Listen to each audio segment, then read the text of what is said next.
اللہ کے غفور اور رحیم ہونے کا اتنا غلط مطلب لیا جا رہا ہے، اتنا غلط مطلب۔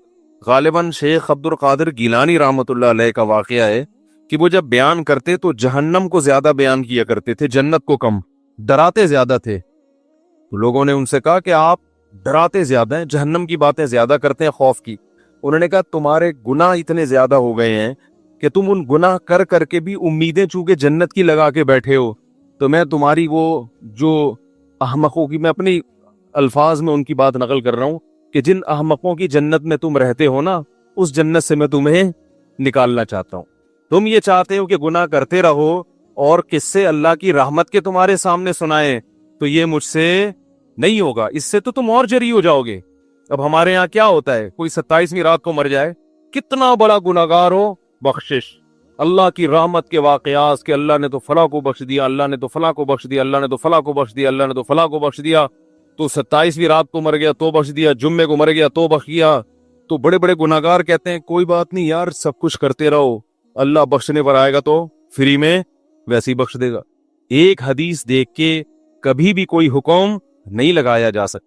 ایک صاحب مجھے کہنے لگے کہ دیکھیں اللہ نے ایک بہت بڑے فاسق کو کتے کو پانی پلانے پہ بخش دیا تھا، تو ہم نے تو پتہ نہیں کتنوں کو پانی پلایا ہے، ایک کتے کو پانی پلانے پر جب بخش دیا تو ہم تو دن رات سبیل لگا کے بیٹھے ہوئے۔ میں نے کہا اللہ تعالیٰ نے ایک شخص کو کتے کو پانی پلانے پہ بخشا ہے، لیکن اللہ نے ایسا بھی کیا ہے کہ ایک عورت نے بلی کو بھوکا رکھا، اس کی ساری نیکیاں بھی اللہ نے کیا کر دیں؟ بولو بھائی نا، ایک ظلم کی بنا پر اس کو جہنم کی آگ میں بھی تو پھینک دیا۔ وہ والی حدیث معلوم ہے، یہ والی معلوم نہیں۔ اس سے پتا چل رہا ہے اس حدیث سے کہ اللہ کی رحمت بہت زیادہ، لیکن اس سے بھی تو پتا چل رہا ہے کہ اللہ کا غضب بھی بہت زیادہ۔ اب میں نے کہا اس حدیث کا ایک صحیح مطلب ہے اور ایک غلط مطلب، سننے کے لیے تیار ہیں؟ بھائی لوگ کہتے ہیں کہ جب ایک کتے کو پانی پلا کے بخشش ہو سکتی ہے تو ہم نے تو پورا یتیم خانہ کھولا ہوا ہے، تو ہم نے اگر زنا کر لیا، چوری کر لی، نمازیں چھوڑ دیں، داڑھی نہیں رکھی، ہم نے اگر ماں باپ کا کبھی دل دکھا دیا تو ہمارا کیا، ہم نے تو ایک کتا نہیں، ہم نے تو انسانوں کو روزانہ پانی نہیں بلکہ صبح و شام دسترخوان لگاتے ہیں۔ یار سوال سمجھ میں نہیں آ رہا تو جواب کہاں سے سمجھ میں آئے گا؟ آ رہا ہے سوال سمجھ میں تو زور سے بول دیں جی آ رہا ہے۔ تو یہ غلط فہمی ہے، حدیث کا مطلب نہیں سمجھے آپ۔ اس حدیث کا ایک غلط مطلب ہے اور ایک صحیح مطلب، وہ میں بتاتا ہوں۔ غلط مطلب یہ ہے جو ہم اور آپ سمجھ رہے ہیں کہ یار جب ایک کتے کو پانی پلانے پر پوری زندگی کے گناہ معاف ہو سکتے ہیں تو عیدی سینٹر کھولنے پر تو پکی پکی بخشش ہے۔ یہ غلط مطلب ہے۔ صحیح مطلب اس حدیث کا یہ ہے کہ دیکھیں انسان جو گناہوں سے بچتا ہے، شریعت چاہتی ہے کہ یہ بچا رہے، یہ سوچ کے گناہ نہ کرے کہ میری زندگی میں تو نیکیاں ہی نیکیاں ہیں، میں نے ایک گناہ کر لیا تو کیا ہو گیا۔ تو اس شخص کو گناہ سے بچانے کے لیے اللہ کے نبی نے بلی کا واقعہ سنایا کہ دیکھو ساری زندگی کی نیکیاں بسا اوقات ایک ظلم کی وجہ سے بھی ضائع ہو جاتی ہیں۔ نہیں آ رہی بات سمجھ میں؟ اور جو گنہگار ہوتا ہے وہ بسا اوقات یہ کہہ کے نیکی چھوڑ دیتا ہے کہ میرے تو اعمال میں اتنے گناہ ہیں، میں نے اگر ایک نیکی کر لی تو کیا ہو جائے گا، تو اللہ اس کو امید دلا رہے نیکی کا موقع چھوڑنا نہیں، بعض دفعہ ایک چھکا بھی انسان کو جتوا دیتا ہے۔ نہیں آ رہی بات؟ تو تجھے کوئی موقع ملے تو ہاتھ سے ضائع نہ ہونے دینا۔ تو مقصد کیا ہے؟ گنہگار کو نیکیوں کے قریب لانا، کہ جب ایک نیکی بخشوانے کا ذریعہ بن سکتی ہے تو زندگی بھر نیکیاں کرتے رہنا بخشوانے کا ذریعہ کیوں نہیں بنے گا۔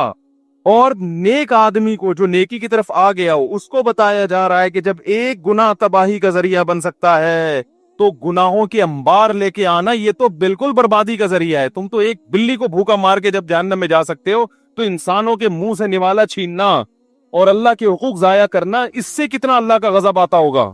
ہم الٹا کر رہے ہیں۔ ہم کیا کر رہے ہیں؟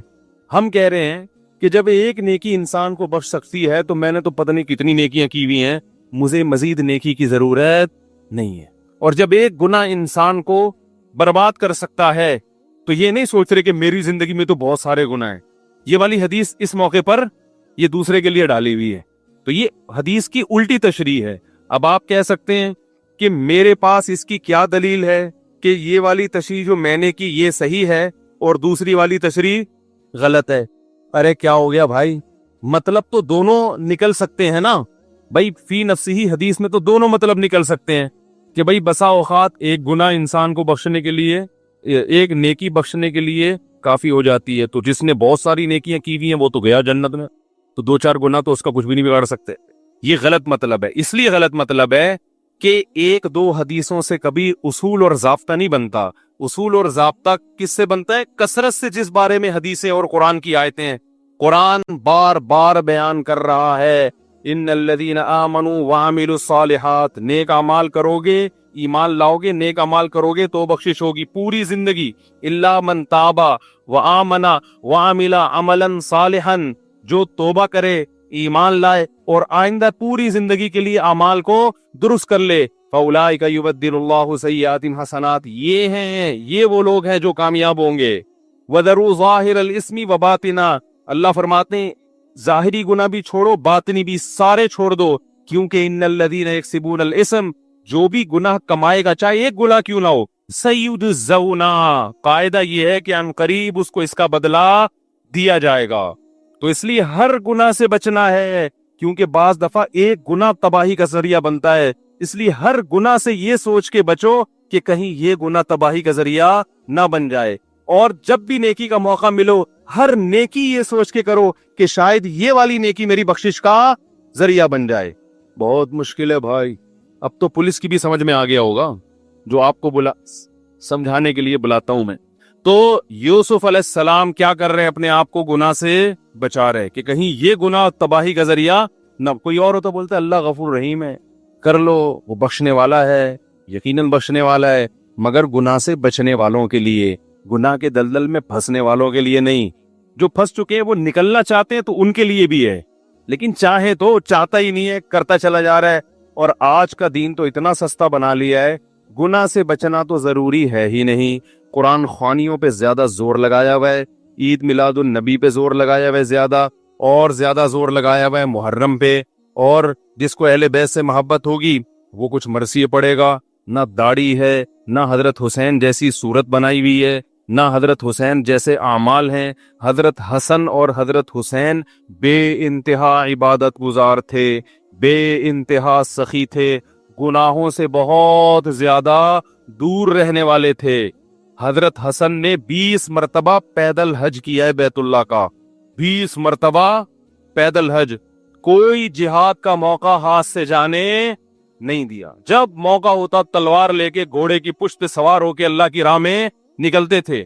ایسی قربانیاں دی ہیں ان لوگوں نے، اور ہم لوگ ان کے نام پہ کیا کر رہے ہیں؟ پیڑے کھا رہے ہیں۔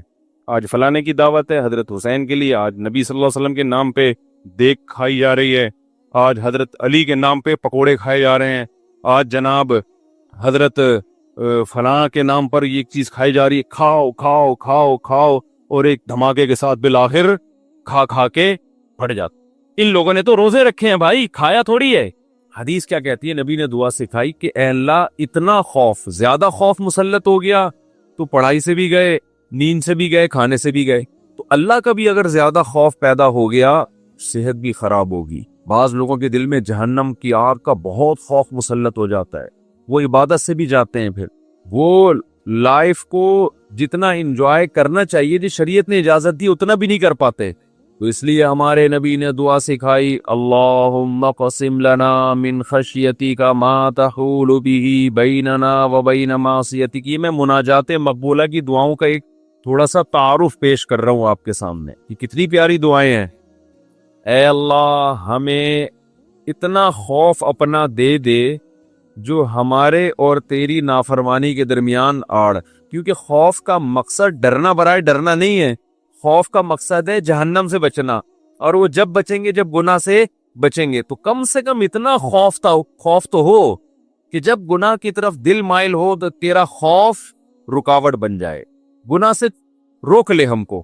وَمِن طَاعَتِكَ مَا تُبَلِّغُنَا بِهِ جَنَّتَكَ، اپنی اطاعت کا اتنا جذبہ دے دے جو ہمیں جنت تک پہنچا دے۔ کیا ہو گیا بھائی، کیا ہوا؟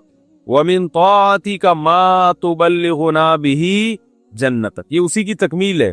وَمِنَ الْيَقِينِ، یہ بڑا پیارا جملہ ہے، وَمِنَ الْيَقِينِ مَا تُهَوِّنُ بِهِ عَلَيْنَا مَصَائِبَ الدُّنْيَا، اے اللہ اپنا اتنا یقین دے دے، اتنا یقین، تیری ذات میں اتنا یقین آ جائے کہ تو سب کچھ کرنے والا تو ہی ہے، اتنا یقین آ جائے کہ دنیا کی مصیبتیں ہلکی لگنے لگیں، ڈپریشن میں نہ جائیں ہم مصیبتوں کی وجہ سے۔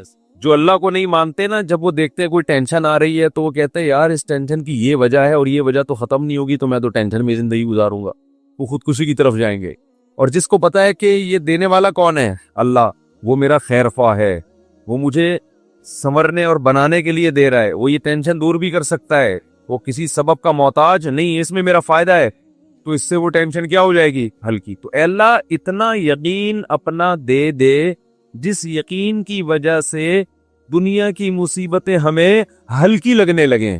اگر اتنا بھی یقین نہیں ہے تو یہ یقین یقین نہیں ہے۔